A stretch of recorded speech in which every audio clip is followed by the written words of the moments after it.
Hey guys, before we get started here, I just want to jump in and say that if you are interested in getting more good, reliable sources of information into your inbox every day, I'm going to recommend that you go to onscenealert.com. Go there, take a look at their service. They provide a really great service that's called the Global Intelligence Briefing. And this 5 days a week, Monday through Friday, they're going to send you an email, and that email is going to have a whole bunch of information in it. And that information has been evaluated and has been looked at by trained intelligence analysts and crisis managers who's worked for multiple different government agencies for a long time. And it's only going to cost you about a large cup of coffee a month, about $6.99 a month. And I tell you what, it's one of the things that I look forward to reading every morning when I get out of bed. I've talked to some friends who've signed up for the service. They've said the same thing. It's a really good service, so you should check it out. And the cool part about it is that I'm an affiliate with them, and for every month that you are signed on with them, you will be helping to support my channel because they will be giving me $2 of your monthly subscription. So I definitely appreciate the support. And with that, we'll get started with the show. Hey everybody, I'm JJ. You're watching Reality Survival. And today we're going to talk about, what do I got here? 10, 11 tips for how to prepare for cyber war. I saw an article today. I don't remember where it was from. If I can find it, I'll throw it in the description. But it said that Russia has declared cyber war on the United States. And I thought that was a little bit funny because, well, I mean, cyber attacks have been going back and forth for a long time. I mean, several years ago, Putin said that the next war will be fought with ones and zeros, not in person. Well, I guess he changed his mind for Ukraine, but cyber warfare is kind of a funny new thing, and we're all kind of just figuring out how to deal with it.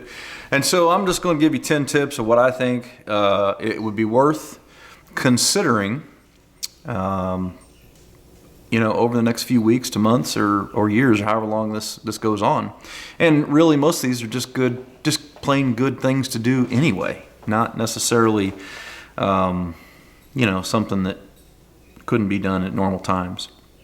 So number one is keep at least 30 days worth of cash in your home. Maybe even 90 days might be better.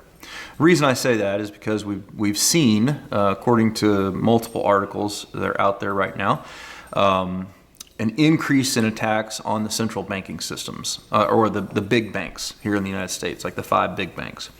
And what that means is that they are trying to disrupt the financial system.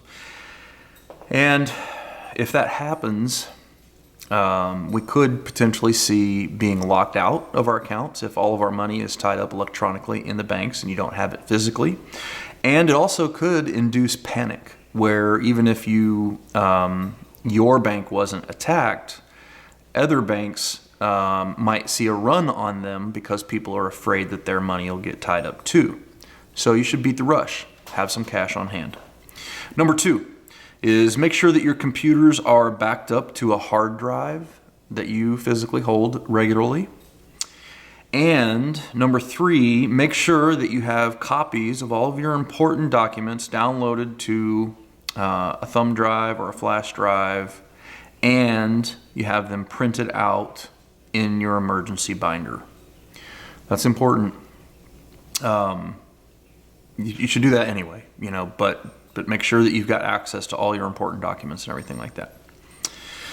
Number 4. Let me turn my little camera thing off here. Every time I bring the dogs out with me, it always does this. All right, number 4 is make sure that you have 2-factor authentication enabled for every website and every app that you visit. Whenever it gives you an option to say turn on 2-factor authentication, and what that means is they're going to send you a text on your cell phone usually, or to your email or something like that, and then you have to put in that code, and it's a real hassle. We all hate it, but it is the most secure way to keep your stuff, to keep all your stuff secure. I don't remember what the numbers were. It was it was real high. 80 or 90% of hacks are because people don't have two-factor authentication turned on. Okay, so just make sure you do that. All right, number 5 is also make sure that you use different passwords for different accounts. I am just as guilty of it as anybody, where you have a password phrase or two that you modify slightly by changing birth dates and birth years with different exclamation points and ats at the ends and all this kind of stuff. But you really shouldn't do that. What you really should do, and if you want to have a password manager somewhere to keep all these things secure, that's fine. But you should have different passwords for different places, and you should update them and change them regularly. And I know that sucks. I get it. Trust me, I get it. But we need to do that. That's an important thing. Okay, number 6 is keep at least 30 gallons of fuel stored at home. Make sure you add some stabilizer to that. The reason that is because we know that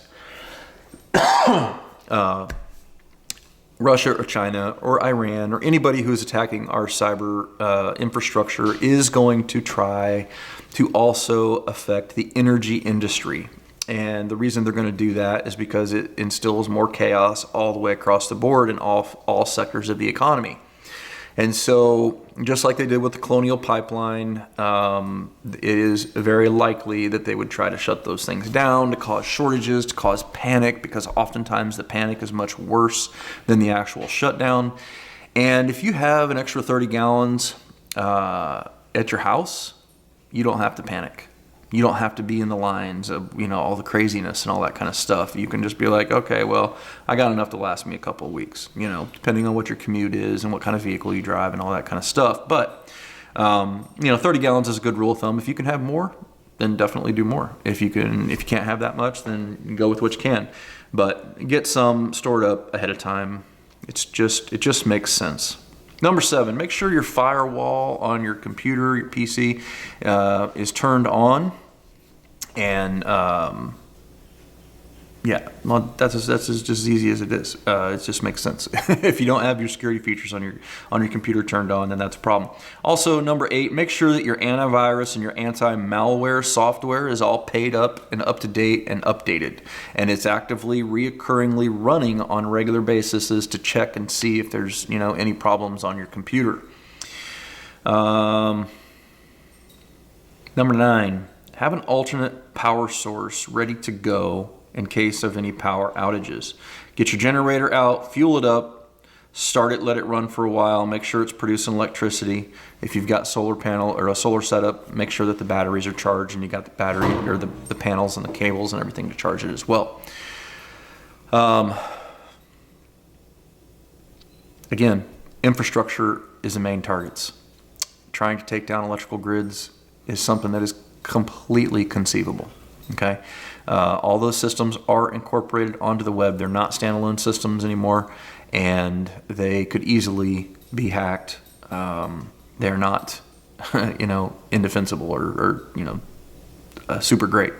So it's possible that we could see the electric grid getting hacked, and if we did, you need to be able to generate your own electricity. So think about that. Have a solution in place for that. All right. Number 10, make sure your pantry and your freezer is full. Try to have at least 90 days worth of food in your home. Now, I think that's a minimum, in your pantry. Go in there, take some extra trips to the grocery store, get some stuff stocked up that you actually eat, that you'll rotate through. You can go to my website, AmericanPreppingAcademy.com. I've got a spreadsheet on there that lists out, how much food you would need to have for 4 people for a year. And it lists the caloric content, the approximate shelf life, all that kind of stuff on, well over 100 different foods and all that kind of stuff. You can check that out and download that if you want. It's all free. And number 11 is, this is the bonus one, make sure that you fill up your propane and fuel oil tanks and stock up on firewood just in case you need to use backup heat. It is, March, so depending on where you're at, March can still be really cold. If you're up north especially, then you might have to have some backup heat. And I'll tell you that if you're close on having to fill up, my guess is that this summer, summer prices are probably not going to be a whole lot cheaper. They may, in fact, be more expensive than they are now, even in the winter. I don't know that, 100% for fact, but just to look at everything that's going on around the world, I really doubt that energy prices are going to go down anytime soon. So, it's gonna, bite the bullet. It's gonna suck, but go ahead and get those propane tanks filled up. I just had mine filled up, 2 weeks ago. And make sure you got some firewood. If you got heating fuel for, fuel oil furnace, then get that stuff stocked up as well. All right, that's it. That's my 11. Those are just some pretty obvious ones. I would love to hear what you guys would recommend on how to prepare for a potential cyber war in the United States. What do you think are some things that you should really do? Stick that in the comments, and it helps everybody out. And if you found that this was useful, then I'd appreciate it if you go ahead and click the subscribe button and thumbs up, share it with your friends and all that kind of stuff. If you guys would like to follow me on social media, pretty much the only thing I'm on anymore is Getter. I did sign up for an account on Truth Social and Locals, and you can find me at Reality Survival on those platforms as well. I think my group on Locals is at Reality Survival 1. But anyway, look forward to seeing you guys there if that's something that you do. Otherwise, don't forget to live 6 Ps. Proper prior preparation prevents poor performance. Stay safe, guys.